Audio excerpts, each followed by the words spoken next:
Yeah, I'm here with Andrew. Andrew, tell me a little bit about what you do and for how long you've been doing it.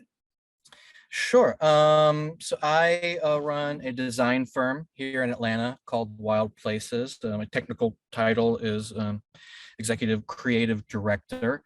But I run a team of designers, copywriters, and strategists.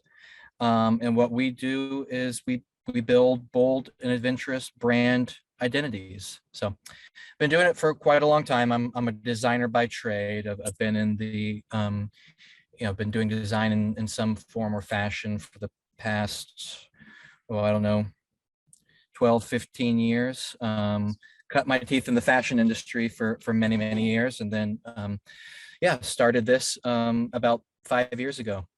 Okay, awesome. So who's the ideal customer for your business? So the ideal customer is not a certain market or sector or industry.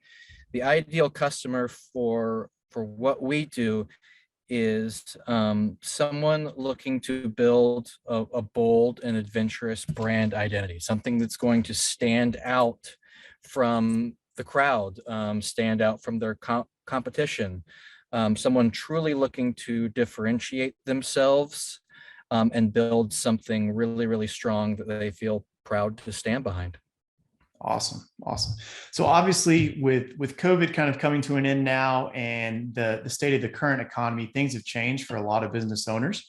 What are some things that maybe you changed direction during COVID or restructured how you were doing things that you found improved the way that you do business? Yeah, so I think one of the biggest pieces is, doing what we do. It's highly creative, being, so design focused. Um, I used to be a big believer in the necessity for in-person collaboration. Yeah, So most of my hires were Atlanta based. I required time for us to be together in person, in our office, working together. And when we can do that, I still love it. But COVID taught me that you know creative collaboration can happen in so many other forms other than just in person, and it's really yeah, opened up my ability to work with some extremely talented designers and copywriters who I might have considered less before COVID because they weren't sure. local to Atlanta. Yeah, yeah.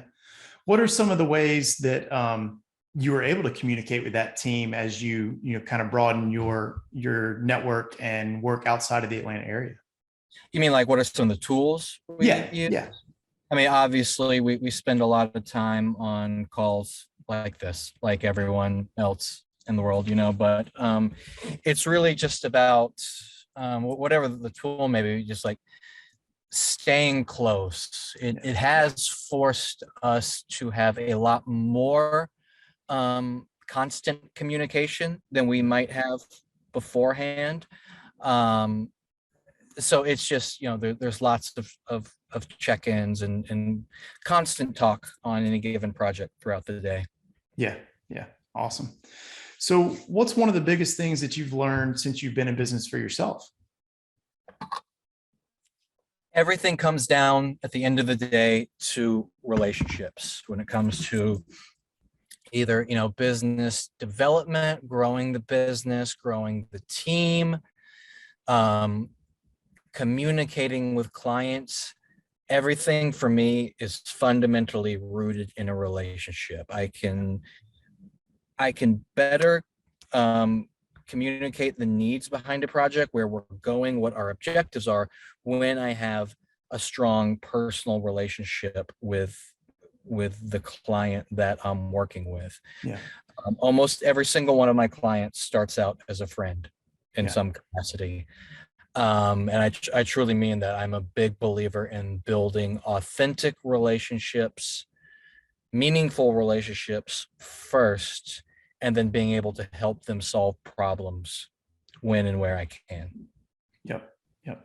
Yeah, I think having that level of trust will really lend to a much better experience both for the customer and yourself as the business owner and dealing with them. Absolutely. And working in, branding, which is all me and my team do, is build brand identities. Yeah. It's such a personal thing.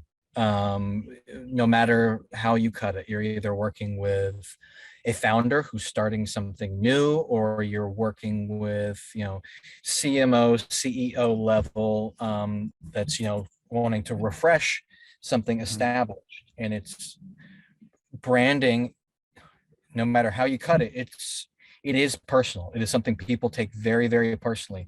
Yeah. So that level of trust is absolutely imperative. Yeah. That's awesome. So, have you had a coach or mentor that has really made a difference in your life, either professionally or personally, and why? Yeah, I've had a lot, either in a formal capacity or, informal capacity. But, formally speaking, Tommy Breedlove, who's local to the Atlanta area. I'm not sure if you're familiar with him. He's the most impactful coach, I've ever worked with at a, formal, like, sort of engagement Yeah. level. He revolutionized the way I interact with my business partners. He revolutionized the way I interact with my team, with clients, and really imparted some wisdom and some fundamentals that, I was able to very effectively put in place, and have remained in place since then. And more informally, my friend Chris Tuff has just been a massive mentor in my life. He's an author, speaker, incredibly unique point of view on how to do business, um, through building authentic relationships. And so Mhm. much of the way I approach doing things um, comes from what I've learned from him, and being able to be his friend, and yeah, just have him as a sounding board, and somebody to learn from. Yeah. Yeah. Awesome. So, coming out of the pandemic, working the way through the economy, the way it stands now, looking toward the future, what are some things that you think may be challenges for you in your business as you move forward? You mean things that are now new, unique challenges, that weren't challenges before Yeah. COVID? Sure. Sure. Yeah, it's I'm not, to be quite honest, I'm not sure COVID left us with any challenges that we didn't have beforehand. I honestly believe COVID opened so many things up and Yeah. presented us with more opportunity than it did challenges. I would be hard pressed to find any specific challenges that I think will linger Yeah. from COVID, at least in my industry, and what we do. Um, yeah, I honestly can't think of any ways um, it's proven challenging in the long term. Now, there were definitely challenges at the beginning of it, and Yeah. through the first many months of it. I mean, my Yeah. God, so many challenges. We were doing everything we could just to save the business. Yeah. Now that everyone's adjusted to it, we live with it. It's part of our lives. Will probably, in some form or fashion, be part of our lives for forever. I don't see any, yeah, lingering challenges that it provides. What we do Yeah. specifically. Yeah. That's great that it seems like it may have opened more avenues than, provided any challenges for you. I, That's I, awesome. I honestly, like, truly think it did. Yeah. Yeah. So, what inspires you in your business as you move forward? It's such an art-driven, you know, thing that we do, Yeah. which is what I love about it so much. It is, building a brand. It does have to be informed by data and research, and a proper process, but there is still such a big component of it that is so art driven. Yeah. It's design at the end of the day. Uh, so I'm inspired by so much. I work a lot in the fashion industry, so staying up to speed with what's happening there is always incredibly inspiring. But I find inspiration in a lot more often than not, like mundane daily moments. Like on on my run. I'm a big runner. I find Okay. so much inspiration with just that time to think. Yeah. I get inspiration from my partner Tracy. I get inspiration from my children. But you find it, inspiration comes in the most unexpected places. Yeah.